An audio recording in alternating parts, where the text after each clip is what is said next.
Can Yaman temblando de emoción. Y todo por un mensaje de Demet Özdemir que lo dejó en shock. ¿Qué le dijo la que fue su gran amor para moverle tanto el piso? Agárrense porque aquí viene el salseo del bueno. A ver, que esto es fuerte.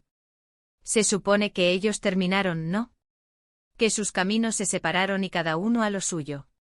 Can en Italia, conquistando el mundo y todas esas cosas. Y Demet, pues también triunfando, que no se nos olvide. Pero resulta que ahora sale esto a la luz y ¡pum! Como un trueno. Lo que se dice es que Demet le dedicó unas palabras a Can en un evento o algo así. Y no fueron palabras cualesquiera, no señor. Fueron palabras que le llegaron al alma. Habló de él, de su trabajo, de lo orgullosa que está, imagínense el cuadro. Can, seguramente recibiendo esa noticia y diciendo, ¿qué me está pasando?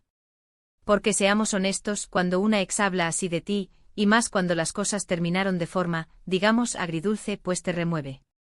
Te hace pensar.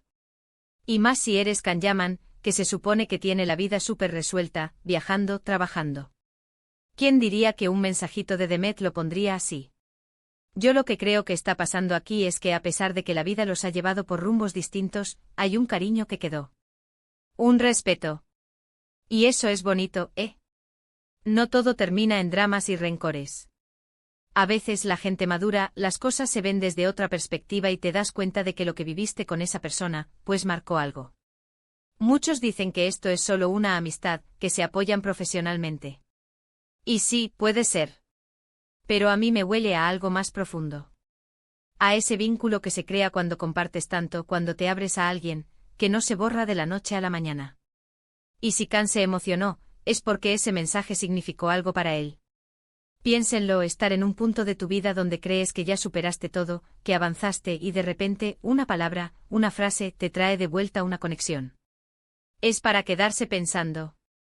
¿Qué pasaría por la cabeza de Can en ese momento? ¿Se acordaría de los momentos buenos? ¿Se preguntaría si quizás, no se tomaron la decisión correcta?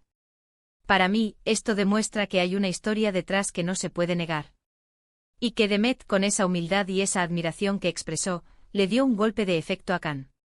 Un recordatorio de que aunque ya no estén juntos, el impacto que tuvieron el uno en el otro es innegable. Imagino a Can en plan, no me esperaba esto. ¡Qué bonito! Y claro, a todos nos gusta que nos reconozcan nuestro esfuerzo, que nos digan que valen la pena, ¿no? Y más viniendo de alguien que te conoce tan bien. Así que sí, Can Yaman, impactado. Y con razón. Porque Demet Özdemir le ha mandado un mensaje que, más allá de lo profesional, tiene un toque de intimidad, de complicidad, que es difícil de ignorar. Y ahora, la pregunta del millón. ¿Qué significa esto realmente para ellos? ¿Es solo un gesto de compañerismo, o hay algo más latiendo bajo la superficie? ¿Creéis que este mensaje de Demet podría reavivar algo entre ellos, aunque sea una amistad fuerte?